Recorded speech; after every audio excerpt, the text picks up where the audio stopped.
ایک اور منفرد ٹاپک لے کر حاضر خدمت ہے، جس میں آپ کو بتایا جائے گا کہ فرعون کون تھا اور اس پر اللہ رب العزت کا عذاب کس طرح آیا، نیز اس کی لاش پر آج بھی تازہ گوشت کیوں کر اگتا ہے اور اس کو ختم کرنے کے لیے اس پر چوہے کس طرح سے اور کیوں چھوڑے جاتے ہیں۔ تو ان سب واقعات کی تفصیل جاننے کے لیے ویڈیو کو شروع سے لے کر آخر تک ضرور دیکھیے گا۔ تو آئیے ناظرین، چلتے ہیں آج کے موضوع کی جانب۔ معزز خواتین و حضرات، آج سے 3000 سال قبل مصر کی سرزمین نے ایک ایسا بادشاہ جنم دیا جس نے بنی اسرائیل پر ظلم و ستم کے پہاڑ توڑ دیے۔ وہ ان پر نہایت بے دردی سے محنت اور مشقت کے دشوار کام لازم کرتا، حتیٰ کہ پتھروں کی چٹانیں کاٹ کر ڈھوتے ڈھوتے بنی اسرائیل والوں کی کمریں اور گردنیں زخمی ہو گئی۔ اس نے غریبوں پر ٹیکس مقرر کیے جو غروب آفتاب سے قبل بجبر وصول کیے جاتے تھے، اور جو نادار کسی دن ٹیکس ادا نہ کر سکتا اس کے ہاتھ گردن کے ساتھ ملا کر باندھ دیے جاتے اور مہینہ بھر تک اسے مصیبت میں رکھا جاتا اور طرح طرح کی بے رحمانہ سختیاں کی جاتی۔ ناظرین گرامی، ایک دن فرعون نے خواب دیکھا کہ بیت المقدس کی طرف سے ایک آگ آئی جس نے مصر کو گھیر کر تمام قبطیوں کو جلا ڈالا، لیکن بنی اسرائیل کو کوئی ضرر نہ پہنچا۔ فرعون اٹھا اور اسی لمحے کاہنوں کو بلا کر اس کی تعبیر پوچھی۔ کاہنوں نے اس کے خواب کی تعبیر کرتے ہوئے اسے بتایا کہ بنی اسرائیل میں ایک لڑکا پیدا ہوگا جو تیرے ہلاک اور زوال سلطنت کا باعث ہوگا۔ یہ سن کر فرعون نے حکم دیا کہ بنی اسرائیل میں جو بھی لڑکا پیدا ہو اسے قتل کر دیا جائے۔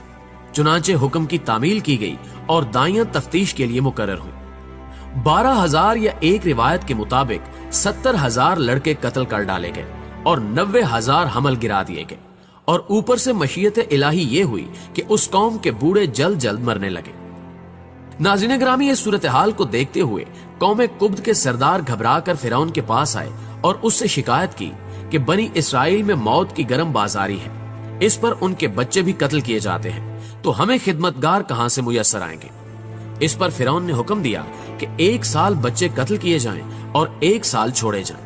لہٰذا جو سال چھوڑنے کا تھا اس میں حضرت ہارون علیہ السلام پیدا ہوئے اور قتل کے سال حضرت موسیٰ علیہ السلام کی ولادت ہوئی۔ لیکن حضرت موسیٰ علیہ السلام کی والدہ نے قتل کے خوف سے ان کو ایک صندوق میں رکھ کر صندوق کو مضبوطی سے بند کر کے دریائے نیل میں ڈال دیا۔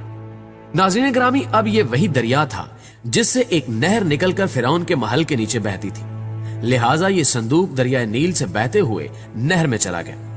اتفاق سے فرعون اور اس کی بیوی آسیہ دونوں محل میں بیٹھے ہوئے نہر کا نظارہ کر رہے تھے۔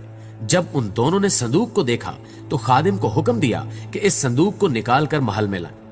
جب صندوق کھولا گیا تو اس میں سے ایک نہایت خوبصورت بچہ نکلا جس کے چہرے پر حسن و جمال کے ساتھ ساتھ انوار نبوت کی تجلیاں چمک رہی تھی۔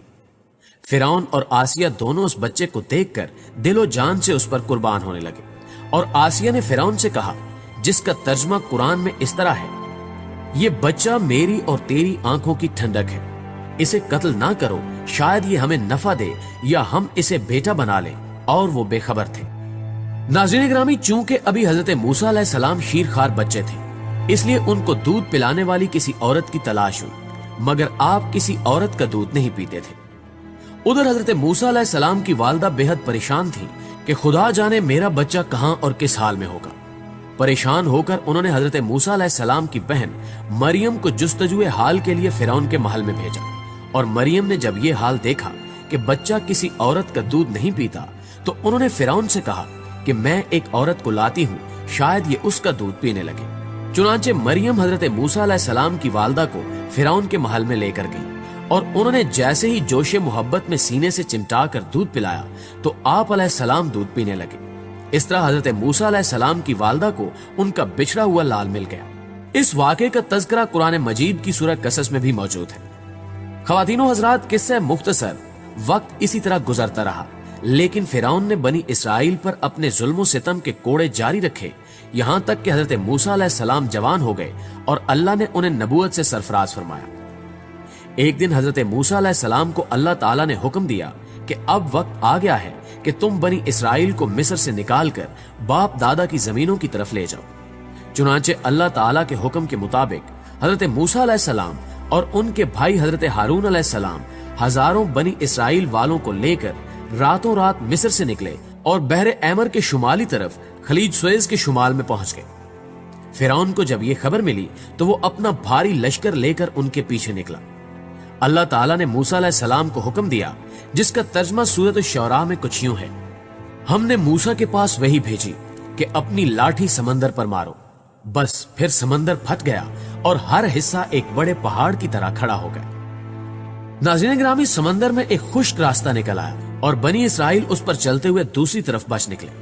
فرعون کا لشکر بھی یہ دیکھ کر ان کے پیچھے پیچھے چلنے لگا، مگر جیسے ہی تمام لشکر دریا کے درمیان میں پہنچا، دریا کا پانی آپس میں مل گیا اور تمام لشکر غرق ہو گیا سوائے فرعون کی لاش کے۔ جب فرعون غرق ہونے لگا تو ملائکہ عذاب لیے سامنے نظر آنے لگے تو کہنے لگا کہ میں اسی ایک وحدہ لا شریک پر ایمان لاتا ہوں، مگر اللہ کی طرف سے جواب دیا گیا، اب ایمان لاتا ہے حالانکہ تو پہلے نافرمانی کرتا رہا اور مفسد بنا رہا، تو آج ہم تیرے بدن کو دریا سے نکال لیں گے تاکہ تو پچھلوں کے لیے عبرت ہو، اور بہت سے لوگ ہماری نشانیوں سے بے خبر ہیں۔ ناظرین گرامی، قرآن نے کہہ دیا کہ فرعون کی لاش عبرت کا نشان بن کر رہ جائے گی۔ قرآن کی تعلیم صحیح ثابت ہوئی۔ فرعون کی یہ لاش 1881 کو بحر احمر سے ملی اور آج مصر کے عجائب خانے میں محفوظ ہے۔ فرعون نے خدا ہونے کا دعویٰ کیا اور اللہ تعالیٰ نے اسے غرق کر کے اس کی لاش کو نشان عبرت بنا دیا۔ فرعون کی لاش کی لمبائی 20 سینٹی میٹر ہے، لیکن حیرت انگیز طور پر فرعون کی لاش جو 1235 قبل از مسیح میں سمندر میں ڈوب گئی تھی، آج 3116 سال سمندر میں پڑے رہنے کے باوجود بغیر گلے سڑے محفوظ ہے۔ یہ واقعہ اس بات کا ثبوت ہے کہ قرآن مجید ایک الہامی کتاب ہے۔ ناظرین گرامی، عجائب گھر میں باقی بادشاہوں کی حنوط کی ہوئی ممیاں موجود ہیں، مگر غور طلب بات یہ ہے کہ فرعون کی ممی نہیں ہے۔ فرعون واحد قدیمی شخص ہے جس کی لاش ممی نہیں ہے۔ اس کے علاوہ فرعون وہ واحد انسان ہے جس کی لاش پر روزانہ تازہ گوشت اگتا ہے۔ یہ گوشت تر و تازہ رہنے کے ساتھ ساتھ بڑھتا رہتا ہے، جبکہ ایک رپورٹ کے مطابق ہر سال 15 مارچ کو میوزیم میں رکھی فرعون کی لاش پر چوہے چھوڑے جاتے ہیں جو اس کا فالتو گوشت نوچ کر کھا جاتے ہیں۔ اس کے بعد دوبارہ لاش کی ڈریسنگ کی جاتی ہے اور اسے شیشے میں رکھ دیا جاتا ہے۔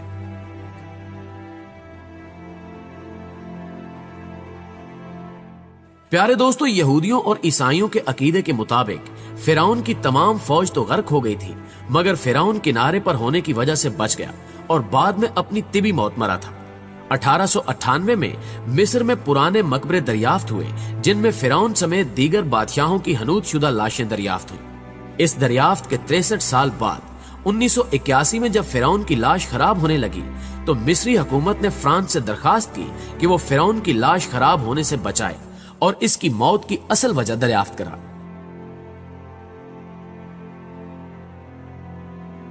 فرعون کی لاش مصر سے فرانس لائی گئی اور ماہر ڈاکٹروں نے، جس کے سربراہ مورس بقائل تھے، مختلف ٹیسٹ کیے۔ پتہ یہ چلا کہ فرعون کی لاش پر سمندری نمک کے ذرات تھے، جو اس بات کا بالکل واضح ثبوت ہے کہ اس کی موت سمندر میں ہوئی۔ جب ڈاکٹر مورس بقائل کو بتایا گیا کہ مسلمانوں کی مقدس کتاب میں یہ لکھا ہوا ہے کہ فرعون کو غرق کر کے اس کی لاش کو عبرت کے لیے محفوظ کر دیا گیا تھا، تو یہ سن کر ڈاکٹر بہت حیران ہوئے اور حقیقت جاننے کے لیے مسلمان سائنسدانوں سے رجوع کیا۔ انہیں سورہ یونس کی آیت 90 تا 92 پڑھ کر سنائی گئی۔ ان آیات کو سن کر انہیں بہت حیرت ہوئی کہ قرآن کا نزول فرعون کی موت سے 2000 سال بعد ہوا اور کوئی فرعون کی لاش کے متعلق نہیں جانتا تھا، لیکن قرآن کی پیشگوئی سچ ثابت ہوئی۔ یہ بات سن کر چند غیر مسلم سائنسدانوں نے اسلام بھی قبول کیا اور مورس بقائل بھی انہی میں شامل تھے۔ بعد ازاں ان کی تحریر کردہ کتاب بائبل، قرآن اور سائنس نے دنیا میں دھوم مچا دی۔ پیارے دوستو، آپ کا اس بارے میں کیا خیال ہے؟ یہ سب جاننے کے بعد شاعر کا یہ شعر کہنا درست ہوگا کہ جگہ جی لگانے کی دنیا نہیں ہے، یہ عبرت کی جا ہے، تماشا نہیں ہے۔